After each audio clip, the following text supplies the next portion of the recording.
नमस्कार विद्यार्थी मित्रांनो, तुम्ही या अगोदर मी तुम्हाला दिलेला जो व्हिडिओ आहे तो पाहिला असेल. परीक्षेला जात असताना संस्कृतचा पेपर कशा पद्धतीने सोडवावा, याबद्दलची काळजी कशी घ्यावी आणि कोणत्या नियमांचं पालन करावं याबद्दलची माहिती मी तुम्हाला अगोदर दिलेली आहे. विद्यार्थी मित्रांनो, आजच्या या व्हिडिओमध्ये आपण एक महत्त्वाचा भाग म्हणजे ज्याचं नाव आहे निजांता हा प्रयोजक हा रचना, याबद्दलचीच माहिती आपण आजच्या व्हिडिओमध्ये जाणून घेऊया. विद्यार्थी मित्रांनो, की यामध्ये नेमकी वाक्य कशी तयार होतात, त्याचबरोबर कोणत्या धातूला कोणते विकरण लागते आणि धातू कशा पद्धतीने बनतात याबद्दलचीच माहिती आपण आजच्या व्हिडिओमध्ये जाणून घेऊया. विद्यार्थी मित्रांनो, या व्हिडिओमध्ये तुम्हाला माहिती सांगत असताना मला असं सांगावंसं वाटतं की थोडीशी काळजी घेतली तर ही पण वाक्य आपल्याला सहजपणे बनवता येतात किंवा त्याची कर्ता कर्म क्रियापद कशा पद्धतीनं घ्यायची याबद्दलची माहिती आजच्या व्हिडिओमध्ये आपल्याला पाहायला मिळते. तर चला पाहूया आजच्या व्हिडिओमध्ये. इयत्ता 10वी विषय संस्कृत, रम्य संस्कृतम निजांतः प्रयोजक रचना. प्रयोजकाः मी सीताराम ठाकरे, सावित्रीबाई फुले मुलींची हायस्कूल, लोकमान्य नगर, परभणी या व्हिडिओमध्ये तुमचं स्वागत करतो. विद्यार्थी मित्रांनो, YSPBN हे माझं यूट्यूब चॅनल आहे आणि digitdoti.com ही माझी वेबसाईट आहे. या वेबसाईटला नक्कीच भेट द्या. यावरही मी प्रश्नपत्रिका कशी सोडवायची हा व्हिडिओ टाकलेला आहे. वाटलं तर YSPBN या चॅनलवर तुम्ही तो व्हिडिओ पाहू शकता किंवा याच व्हिडिओच्या खाली मी तुम्हाला त्या पेपर सोडवण्याची लिंक पण देणार आहे. तर चला जास्त वेळ न लावता आज माहिती घेऊया. आता एक उदाहरणार्थ मी तुम्हाला स्क्रीन शेअर दिलेली आहे आणि यामध्ये एक मुलगा बालक काय करतोय, बालकः पठती. आता इथे क्रिया आपल्याला काय पाहायला मिळते की एक मुलगा वाचतोय, बरोबर. मुलगा वाचत आहे, परंतु दुसऱ्या चित्रामध्ये या मुलांकडून बालकाला शिक्षकः बालकं पुस्तकं पाठयति. पठती पाठयति, बरोबर. ही क्रिया करून घेतली जाते, म्हणजे हा कर्ता या विद्यार्थ्याकडून अभ्यास करून घेत आहे अशी क्रिया आपल्याला पाहायला मिळते. म्हणजेच या वाक्यामध्ये शिक्षक हा नवीन कर्ता आलेला आपल्याला पाहायला मिळतो. बालक हा दुसरा कर्ता बनतो जो गौण या वाक्यामध्ये होतो तयार, आणि हे गौण कर्म आपल्याला इथे पाहायला मिळते. पण इथे कर्ता क्रियापद अशा पद्धतीनं पाहायला मिळते, परंतु या वाक्यामध्ये त्याच्याकडून क्रिया कोणीतरी करून घेत आहे अशी उदाहरणं म्हणजेच हीच आहेत ती निजांताची म्हणजे प्रयोजकाची उदाहरणे. तर आपण अशी अनेक काही उदाहरणं पाहूया. आता इथे बघा, बालकः अन्नं भुक्ते, मुलगा अन्न खात आहे. दुसऱ्या चित्रात माता बालकम अन्नम भोजयती, म्हणजे आई बाळाला अन्न काय करते, खाऊ घालते, म्हणजे क्रिया दुसरा व्यक्ती करत आहे. त्यानंतरचं उदाहरण, बालकः जलम पिबती, पिता बालकम जलम पाययती, म्हणजे इथे वडील क्रिया करून घेत असताना आपल्याला पाहायला मिळतात. पुढच्या वाक्यामध्ये वृक्षः वर्धते, बालिका वृक्षम वर्धयती. त्यानंतर बालक आसंदात पतती, रमेशः बालकम असंदात पातयती, म्हणजे इथे कोणीतरी पाडतोय अशी क्रिया आपल्याला पाहायला मिळते आणि इथे तो स्वतः पडताना आपल्याला पाहायला मिळतो, परंतु यामध्ये क्रिया घडलेली कोणीतरी घडवत आहे असा त्याचा अर्थ होतो. बालिका चित्रम पश्यती, सखी बालिका चित्रम दर्शयती, तिची मैत्रीण तिला चित्र दाखवत आहे असं उदाहरण आपल्याला इथं पाहायला मिळते. यानम चलती, आता तुम्हाला तर माहिती आहे यान कोण चालवतो, चालक. चालकः यानम चालयती. त्यानंतरचं उदाहरण, सुदः अन्नम पचती, गृहिणी सुदेन अन्नम पाचयती. अशा पद्धतीची क्रिया दुसऱ्या चित्रामध्ये कोणीतरी क्रिया करून घेत आहे असं आपल्याला पाहायला मिळतं. बालिका गायती, पिता बालिकाया गीतम गाययती. आता तुमच्या लक्षात आलं असेल की या वाक्यांमध्ये कोणीतरी कर्ता तिच्याकडून किंवा त्याच्याकडून क्रिया करत असताना आपल्याला पाहायला मिळतो. तर अशीच उदाहरणं म्हणजेच कशाची उदाहरणं आहेत ही, निजंत प्रयोजक रचनेची उदाहरणं आपल्याला पाहायला मिळतात. आणखीन काही उदाहरणं पाहूया आणि त्यासाठी कोणते नवीन कर्ते लागतील त्याबद्दलची माहिती घेऊया. पुत्रः पत्रं लिखति, छात्रः दुर्गुणं त्याज्यति, वृषभद्वयं हालं कर्षति, वानरा सेतुं बध्नाति, गोपबाला नवनीतं चोरयन्ति.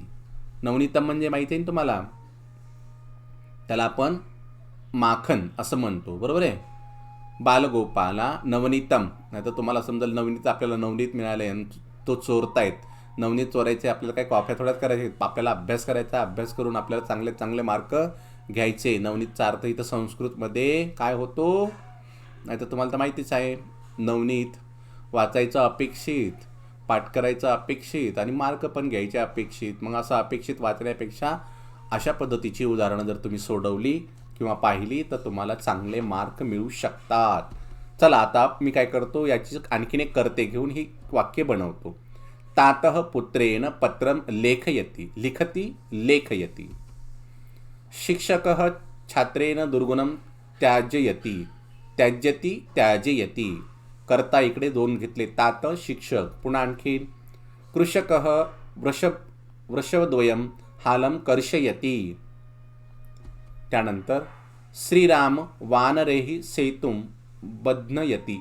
आता तुम्हाला इथे बध्नाती हे बहुवचनाचं क्रियापद पाहायला मिळते, कारण इथे वानरा हा अनेक शब्द अनेक वचने आहे, म्हणजे बहुवचने आहे, तर मग क्रियापद बहुवचने. कर्त्यानुसार क्रियापद इथे चालताना पाहायला मिळालं. परंतु आता इथे एक कोणीतरी क्रिया करून घेत आहे, एकटा व्यक्ती.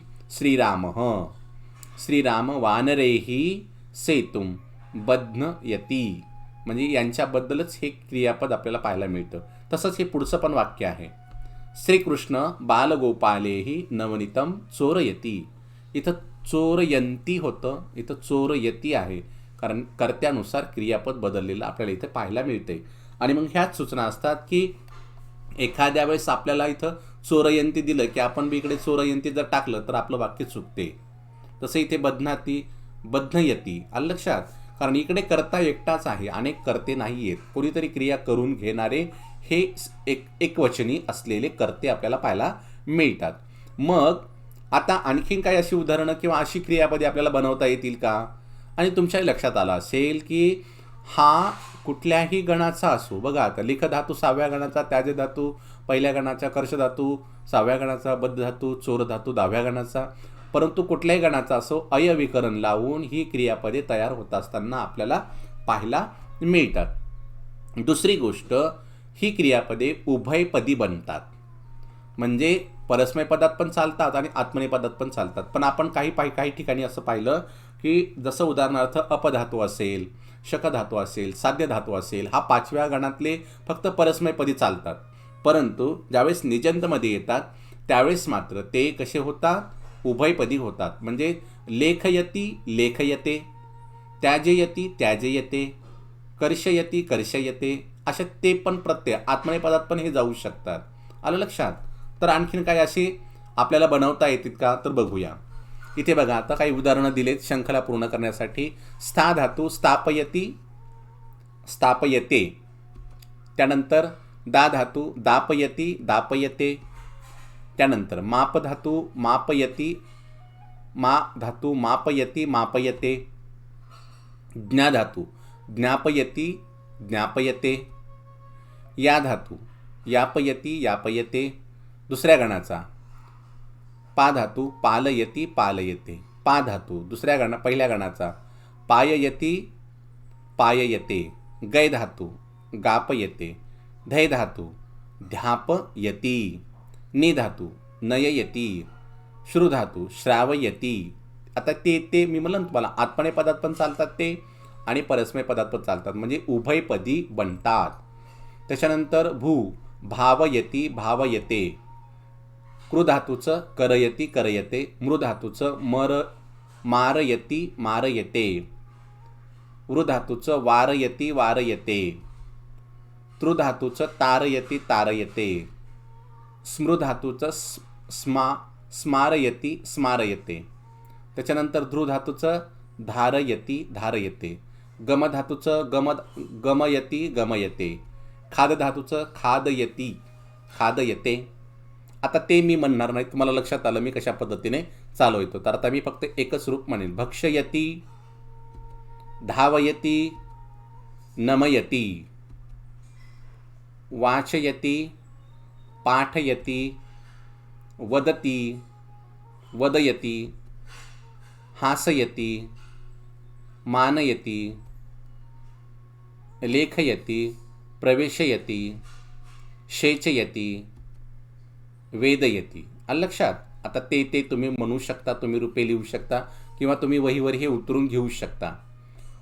मोजयती, मुज धातू मोजयती, कुप धातू कोपयती, बुध धातू बोधयती, भुज धातू भोजयती, रुद धातू रोदयती, वर्ध धातू वर्धयती, सृज धातू सर्जयती, नृत धातू नर्तयती आणि कर्ष धातू कर्षयती. बघा आता अशा पद्धतीनं रूपे तयार होत असताना आपल्याला पाहायला मिळतात. मग आता आपण इकडलं समजा मूळ क्रियापद आणि त्याची बदल क्रियापद ह्या अशा पद्धतीने बदल होत असताना पाहायला मिळतात. यामध्येच कुठलेही क्रियापद आलं की आपल्याला अशा पद्धतीची क्रियापदे बनवून वाक्य तयार करायचे आहे. भाषासूत्रम काय म्हणते बघू. मूल वाक्यम म्हणजे मूळ वाक्य, त्याचं निजंत वाक्यम कशा पद्धतीनं होतं याबद्दलचीच माहिती आपण इथे पाहू. रामः वनम गच्छति, राम कर्ता, वनम कर्म, गच्छति क्रियापद. ओके, कर्ता कर्म क्रियापद. आता याचा बदल काय होतो. आता राम वनम गच्छति, रामाला कोणी वनात पाठवलं तुम्हाला माहिती आहे, सांगू शकता तुम्ही. म्हणजेच त्याची आई कैकेयीने पाठवलेले होते, बरोबर आहे. मग इथे करता काय येईल, कैकेयी. आता उदाहरणार्थ कैकेयी रामम वनम गमयती, गच्छतीचं काय झालं गमयती. आता बदल काय झाला की हा पहिला कर्ता होता तो बनला प्रयोज्य कर्ता. आता प्रयोज्य कर्ता म्हणजे काय, ज्याच्यावर क्रिया घडत आहे तो. त्याच्यानंतर प्रयोजक कर्ता म्हणजे कोण, जो क्रिया करतो तो. आणि कर्म आता इथे काय झालं गौण झालं. आणि गमयती हे निजंत क्रियापद रूपम तयार झाले, बरोबर आहे. अयविकरण लावून ही तयार झाली. बरं, याची वैशिष्ट्ये कोणकोणती आहेत त्याबद्दलची माहिती पाहूया. नेमके हे चालतात कसे बघा. निजंत प्रयोगे प्रयोजक कर्ता प्रथमांत भवती, प्रथमा विभक्तीत असतो. जो नंतर आपल्याला आलेला जो कर्ता असतो ना तो प्रथमा विभक्तीमध्ये आपल्याला योजावा लागतो. त्यानंतर निजंत प्रयोगे सर्वेषां धातूनां अयविकरणम भवती, कोणताही धातू असो त्याला काय जोडलं जातं, 10व्या गणाचं अयविकरण जोडले जाते आणि रूपे तयार होतात. ती आपण अगोदर केलेली आहेत. ओके, पुढे आता सर्वेषां धातूनां निजंत रूपानी उभयपदानी भवती, सर्व धातू हे उभयपदी बनतात. आलं लक्षात. कारण मी लट लकाराची उदाहरणं घेतली होती आतापर्यंत. परंतु सर्व धातूचे उभयपदी बनतात आणि विशेष म्हणजे सर्वेषु लकारेषु निजांत प्रयोगाः भवन्ति. म्हणजेच लट लकार असो, लंक लकार असो, विधिलिंक लकार असो का लोट लकार असो, यामध्ये हे धातू चालताना पाहायला मिळतात आणि तेही परस्मैपदी आणि आत्मनेपदी, कारण ते उभयपदी होतात. ओके, पुढे मूल वाक्य यह कर्ता स कर्ता निजंत वाक्य प्रयोजक कर्ता भवती. मूळ वाक्यातला जो कर्ता होता तो कर्ता प्रयोज्य कर्ता बनतो, म्हणजे त्याच्यावर क्रिया घडत असते. आणि प्रयोजक, आता परत माझ्या बोलण्याकडे थोडं लक्ष द्या. प्रयोज्य म्हणजे ज्याच्यावर क्रिया घडत आहे, प्रयोजक म्हणजे जो क्रिया करत आहे त्या वाक्यातला सूत्रधार. ओके, म्हणजे एक क्रिया करून घेणारा व्यक्ती तो झाला प्रयोजक आणि ज्याच्यावर क्रिया होत आहे तो हे प्रयोज्य. अशा पद्धतीने तर मग यांची या प्रयोज्यकर्त्याची विभक्ती कशा पद्धतीनं होते ते आपण इथे पाहूया. प्रयोज्य कर्तू का विभक्ती प्रश्न दिला मी तुम्हाला, कशी असेल बरं. मग काही धातू असे आहेत की त्या प्रयोज्यकर्त्याची विभक्ती द्वितीया होते, तर कधी तृतीया होते, तर कधी चतुर्थी होते. मग असे कोणते धातू आहेत, सकर्मक अकर्मक किंवा काहीतरी बोध असतो का, तर ते आपण धातू पाहूया. धातू प्रकार प्रयोज्यकर्तुः विभक्ती अधिक उदाहरणं. आता पाहूया. अकर्मक धातव कोणकोणते आहेत? पथ, हस, नृत इत्यादी.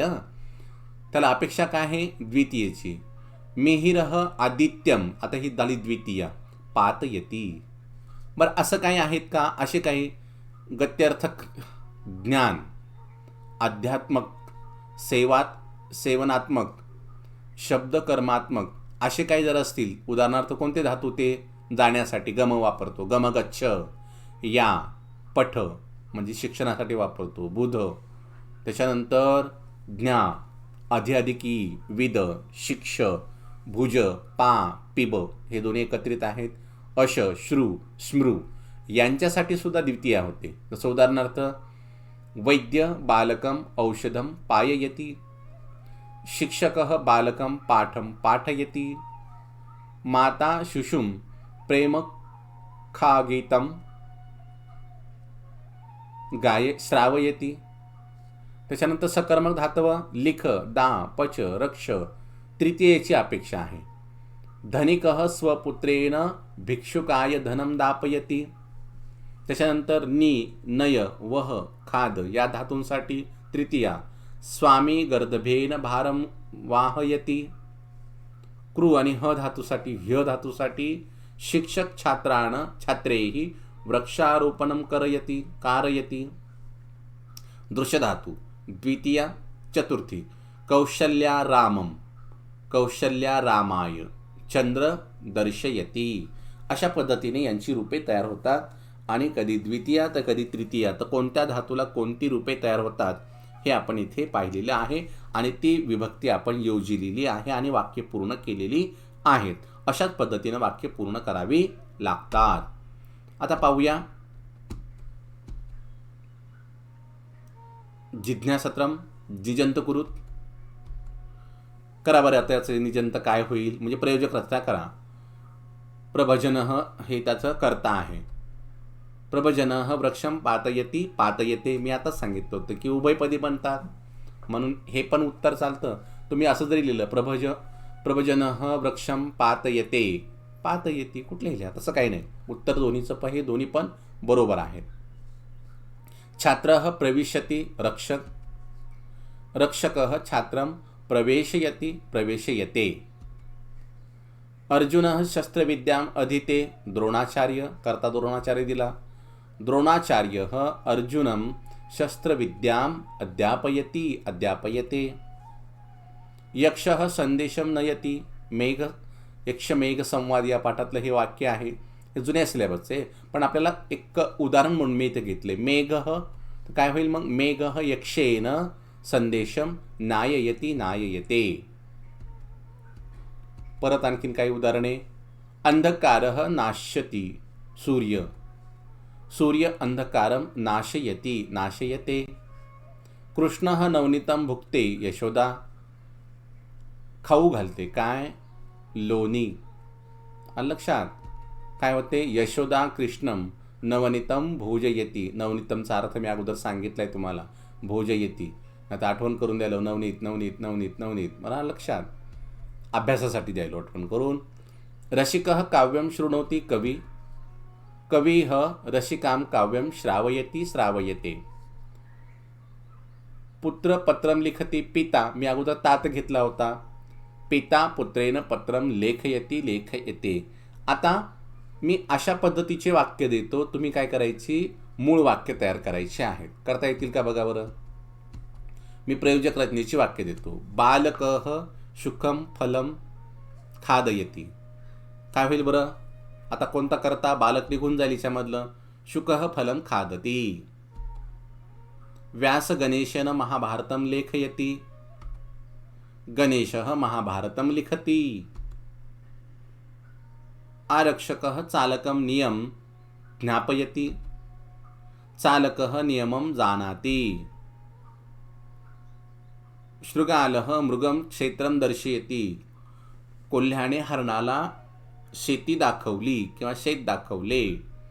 तर मृगः क्षेत्रं पश्यति. अशा पद्धतीची निष्कासयत म्हणजे निजंत वाक्य काढून मूळ वाक्य करा आणि मूळ वाक्याचे निजंत वाक्य करा, म्हणजे प्रयोजक रचना करा. अशा पद्धतीची उदाहरणं आपल्याला येऊ शकतात.